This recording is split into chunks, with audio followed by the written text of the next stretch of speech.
सबसे पहले आपको बताएंगे इंसानी जिस्म में विटामिन डी की शदीद कमी कोरोना वायरस में मुब्तला होने के इम्कानात में 4% तक इजाफा कर देती है। इंसानी जिस्म में विटामिन डी की मौसर मिकदार वायरस से बचाव और वायरस से लड़ने में मुआवनत फराहम कर रही है। जबकि कहीं आपको विटामिन डी की कमी तो नहीं, ये एक बड़ा सवाल है। अपने आप से पूछें, विटामिन डी की कमी से बचें, कहीं कोरोना ना हो जाए। विटामिन डी की शदीद कमी से कोरोना वायरस में मुब्तला होने के खदशात। विटामिन डी की कमी से कोरोना के इम्कानात 4% बढ़ जाते हैं। जावेद अकरम की जानिब से ये बताया गया है। जबकि विटामिन डी की कमी से दो चार तहकीकाती रिपोर्ट में ये बताया गया कि विटामिन डी की कमी के लिए सप्लीमेंट्स का इस्तेमाल भी किया जाए। प्रोफेसर जावेद अकरम की जानिब से ये अलर्ट जारी किया गया है। 80% अफराद में विटामिन की कमी है और 30% शदीद कमी पाई गई है। विटामिन डी की कमी फेफड़ों सोजिश का बायस बनती है, जबकि इंसानी जिस्म में विटामिन डी की मौसर मिकदार कोरोना से बचाव में मददगार भी साबित होती है। विटामिन डी की मौसर मिकदार से कोरोना से बचाव मुमकिन है, माहिरीन की जानिब से ये बताया जा रहा है। अहम पेशरफ्त हुई है।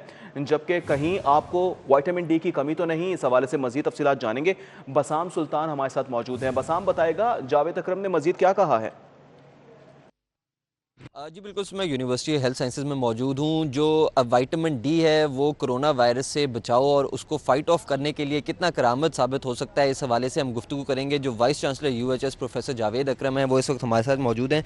सर, आज आप लोगों की कॉन्फ्रेंस के अंदर जो है वो इस पर खसूसी गुफ्तगू की गई कि विटामिन जो है वो कितना करामत साबित हो सकता है। आप कैसे समझते हैं कि हम लोग विटामिन डी की डेफिशिएंसी को कम करने से जो है वो इस वायरस से फाइट ऑफ कर सकते हैं?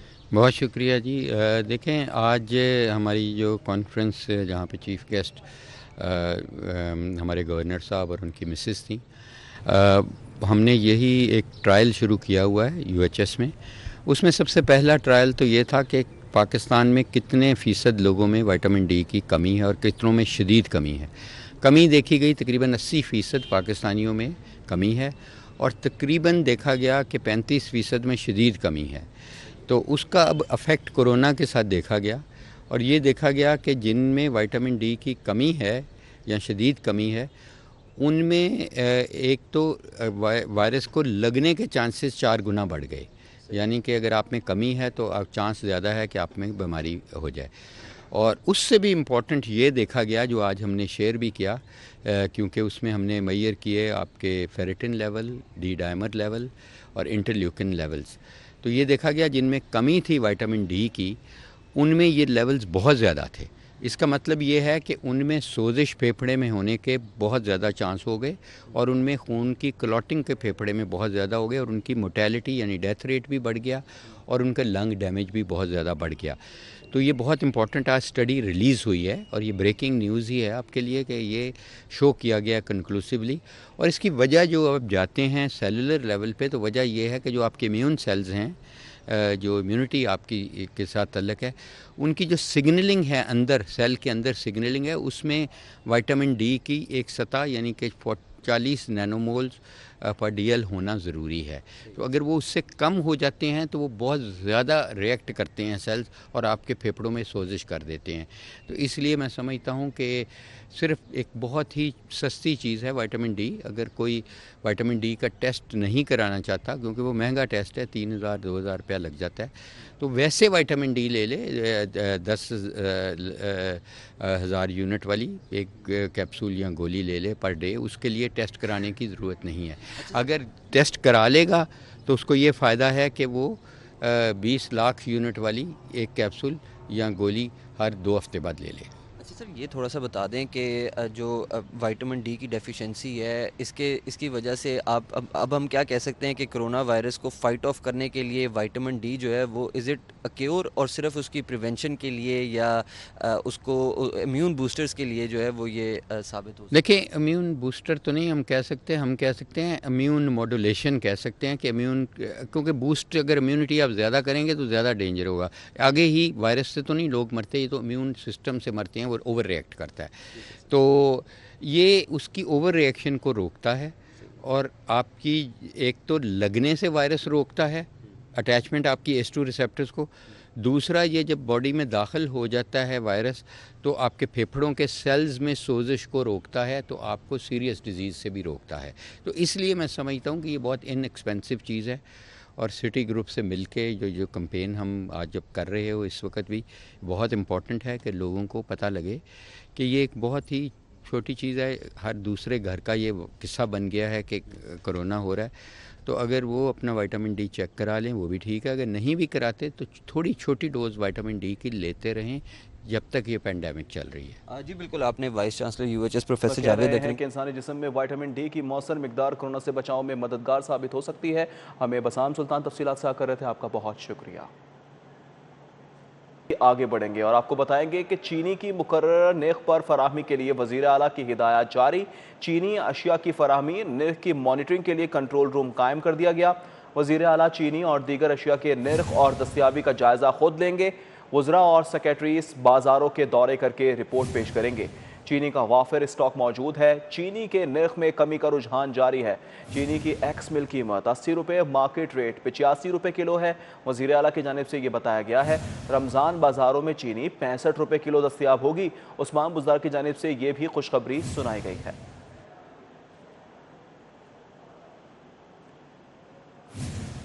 जबकि शादमान में रमज़ान बाज़ार लगाने की तैयारियां भी शुरू हो गई हैं। सस्ता रमज़ान बाज़ार कल से ऑपरेशनल हो जाएगा। यहाँ चीनी, आटा और रोज़मर्रा के तमाम अशिया फराहम की जाएंगी। इस हवाले से मज़ीद तफसीलात जानेंगे सादिया खान से। जी सादिया, बताएगा रमज़ान बाज़ार लगाए जा रहे हैं?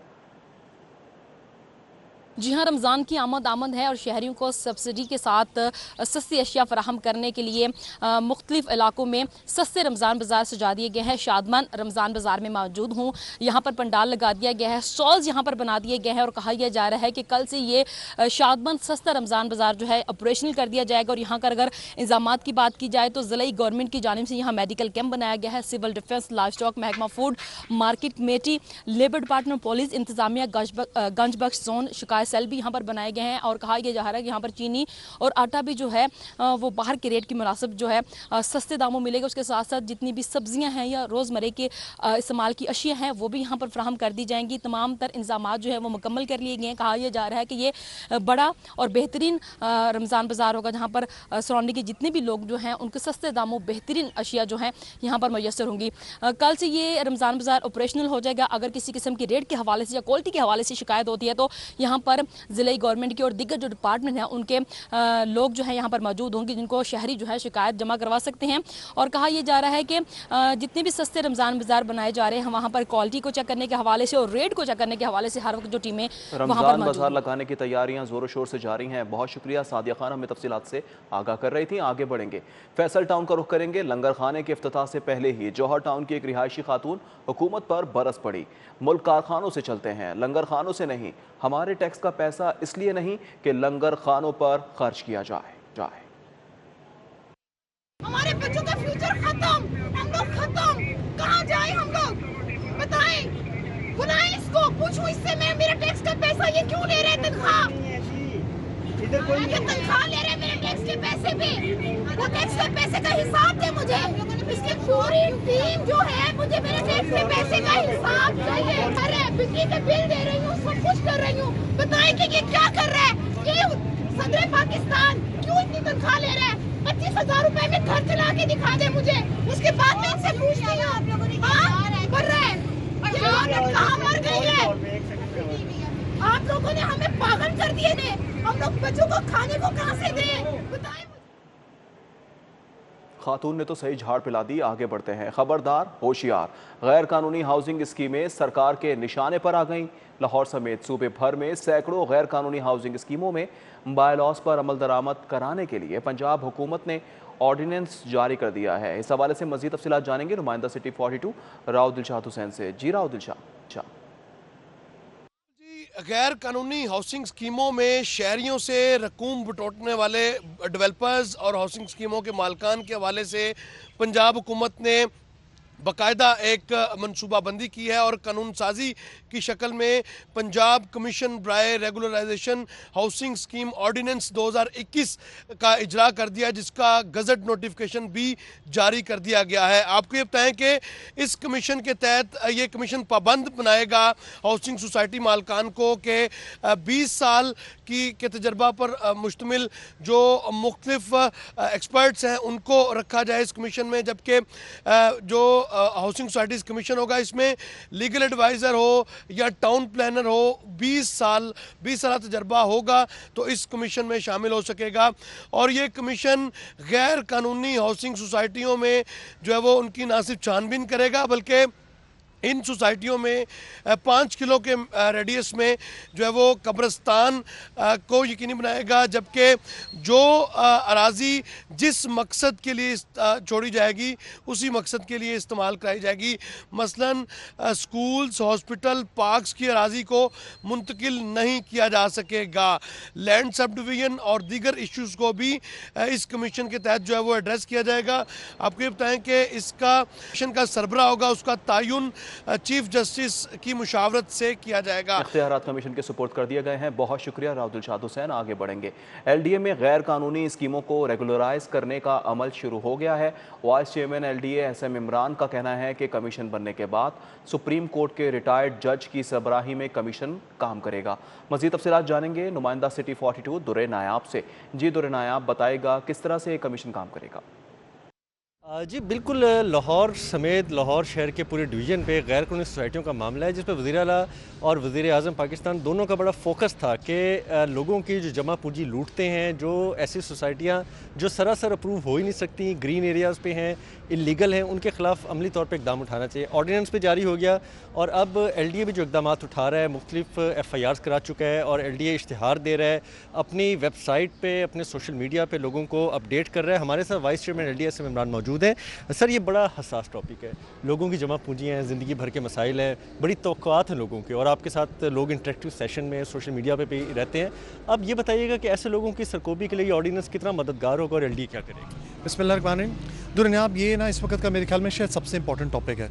जब से हुकूमत आई है सबसे ज़्यादा हम हिकमत अमली में प्रॉब्लम इसी चीज़ का आ रहा है कि ये इलीगल सोसाइटीज़ का करें क्या। बन गई, उन पे आप FIR काट दो, कोई स्टे लेके बैठा हुआ है, कोई और मसला करके बैठा हुआ है, लोगों का तो मसला हल नहीं हो रहा ना। गवर्नमेंट तो एक्शन लेती रहेगी, ये बातें करती रहेगी, आम बंदा तो परेशान बैठा हुआ है।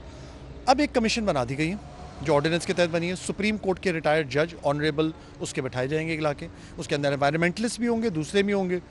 वो अब ये फैसला करेंगे कि क्या क्या उनको पेनल्टीज़ लगानी है और अगर उनको अप्रूव कर सकते हैं तो कैसे अप्रूव करना है, और सज़ा भी क्या क्या देनी है साथ साथ, क्योंकि जज़ा और सज़ा साथ साथ ही चलती है। अगर लोगों को बिलीव दे रहे हैं तो ज़्यादती तो उन्हें की सज़ा तो मिलेगी जिनको, तो वो भी इसके अंदर शामिल है। तो इसकी वजह से एक तो इलीगल सोसाइटीज़ का क्रैकडाउन भी साथ साथ चलेगा और इसी की वजह से साथ साथ लोगों को रिलीफ प्रोवाइड भी किया जाएगा। तो मेरी नज़र में एक बहुत ही ऐसा कदम है और बहुत सोच समझ किया गया, प्राइम मिनिस्टर की खास डायरेक्टिव पे किया गया कि इसको आप प्लीज़ करें। और ये बात का फैसला उन्होंने तकरीबन आज से महीना 1.5 महीना पहले करवाया था एक मीटिंग के अंदर कि आप लोग इसको सोच नहीं रहे हो, इसको सोचो, इनका फैसला करो, इनको सज़ा दो, इनको सही सज़ा मिलनी चाहिए जिनने ज़्यादती की है, ठीक है ना। बट आवाम को उसका हज़ारा भी मिलना चाहिए। एक दफ़ा तो वन टाइम इम्प्लीमेंटेशन हो जाएगी, लेकिन आने वाले दौर में कोई दोबारा ये ना करे, उसके लिए क्या सोचा है? ये भी हिकमत अमली ये तय करेगी साथ साथ। तो कमीशन के मैंडेट के अंदर जहाँ तक मेरी इन्फॉर्मेशन में ये भी शामिल है कि हिकमत अमली गाइडेंस से बताएगी कि हमने देखा क्या, समझा क्या, और आइंदा से ये करें ताकि ये फिर ना हो सके। इम्प्लीमेंटेशंस को बेहतर करने में तो इसमें कोई शक नहीं है, LDA का भी बहुत बड़ा फेलियर है इन द पास्ट, बट अब हम उसको बेहतर करने की कोशिश कर रहे हैं। आप जानते हैं अभी हमने पिछले 2-3 महीने में 250-300 तो FIR सिर्फ कटवा दी हैं उन पावरफुल लोगों के खिलाफ जो इनिशियली लोग कहते थे कि कोई उन पर बात भी नहीं कर सकता, हाथ भी डालें, डिमोलिशन ऑपरेशन एवरीडे चल रहे हैं, हम रोक ही नहीं रहे कहीं पर भी। तो हम अपना काम कर रहे हैं पूरा, लेकिन अगेन इस काम से भी हम उन प्लाट वालों का मसला हल नहीं कर सकते। तो इसलिए कमीशन की अहमियत बहुत ज़्यादा है ताकि वो प्लाट का मसला भी हल कर सके। और LDA की भी जो बोनाफाइड कमीशन थी, मैं आपको ये बताना चाहूँ, हमने उसको भी एम्पावर करना शुरू कर दिया और मैंडेट में हमने ये चीज़ें चेंज कर दी हैं कि हमारी CMP ब्रांच उनको भी इलीगल सोसाइटी के केस भेजे, उनका भी फैसला करवा सके। बहुत शुक्रिया, वाइस चेयरमैन LDA हमारे साथ थे, बहुत बड़े फैसले किए जा रहे हैं। लोग आपका बहुत शुक्रिया। साइबर माफिया साबिक कप्तान सलमान बट के पीछे पड़ गई है। साबिक कप्तान को जाली तस्वीर के जरिए ब्लैकमेलिंग की कोशिशें भी की जा रही हैं। ब्लैकमेलर ने धमकी भी दी है कि $900 अकाउंट में ट्रांसफ़र करो वरना बदनाम कर देंगे। सलमान बट ने FIA साइबर क्राइम सर्कल को तफसीलात से इस हवाले से बाकायदा आगाह भी किया है, जबकि इस हवाले से आपको मजीद बताएं कि साइबर माफिया साबिक कप्तान सलमान बट के पीछे पड़ गई हैं। हमें ज्वाइन किया है साबिक कप्तान सलमान बट ने। बहुत शुक्रिया सर कीमती वक्त देने के लिए। सर क्या मामला है, FIA ने आपके साथ क्या ताउन किया अब तक? सबसे पहले तो जी आपका शुक्रिया फॉर आस्किंग। ये भाई मैंने उनको कंप्लेन की है कि कोई ब्लैकमेलर ना मिसयूज कर रहा है कुछ तस्वीरों को, जिसके साथ उसने फेक लॉग बनाए हुए हैं और साथ में उसको जो है ना उसने किया हुआ है, वो क्या कहते हैं, उसे एडिट करके कंटेंट को क्रिएट किया हुआ है। फिर 2 माह पहले भी किसी ने एक आर्मी का कैप्टन बन के कॉल की और कहने लगा जी इस्लामाबाद में पेश हो, तो वो मोबाइल नंबर से कॉल आ रही थी। जब उसकी कंप्लेन की हमने जो अपने जो हैं ये देखने वाले क्राइम, उन्होंने जब चेक किया तो पता नहीं वो बंदा कहीं गांव से बैठा ये शरारत कर रहा था, लेकिन उसके बाद उसने सिम बंद कर दी और वो फिर मिला नहीं। लेकिन अब ये इस दफ़ा ये $900 की डिमांड की गई है और साथ में जिस कोई पासपोर्ट भेजा गया था कि जी इस रेफरेंस पे पैसे भेजें, तो वो मैंने FIA को सारी डिटेल्स उसकी दे दी। अच्छा ये बताइएगा कि आपने FIA cyber crime will circle को तो आगाह कर दिया, तमाम तर तफसीलात भी दे दी हैं, लेकिन अगर फिर भी कॉल्स आपके पास आती हैं अननोन नंबर से और दोबारा यही मुतालबा किया जाता है, धमकियां दी जाती हैं, तो आपका अगला लाएअमल क्या होगा? देखिए ये तो अब मैं दे चुका हूँ सब कुछ, अब जो भी करना है वो FIA करेगी। अगर मुझे कोई और नंबर से दोबारा कोई ऐसी कॉल आएगी तो फिर मैं उनको दोबारा बताऊंगा जब इस नंबर से कॉल आई है, क्योंकि पहले जहाँ जिस ओरिजिन से आ रही थी वो नंबर भी फेक जनरेटेड नंबर था, वो किसी मोबाइल का नंबर नहीं है, वो ओवरसीज का कोड यूज हो रहा था उसमें। कभी अननोन से कॉल आती है, कभी नंबर नहीं आता, ये कोई एक लोकल नंबर की कॉल नहीं है ये। ठीक है, साबिक कप्तान हमारे साथ मौजूद थे सलमान बट, अपने मामले के हवाले से आगाह कर रहे थे। बहुत शुक्रिया अपना कीमती वक्त देने के लिए।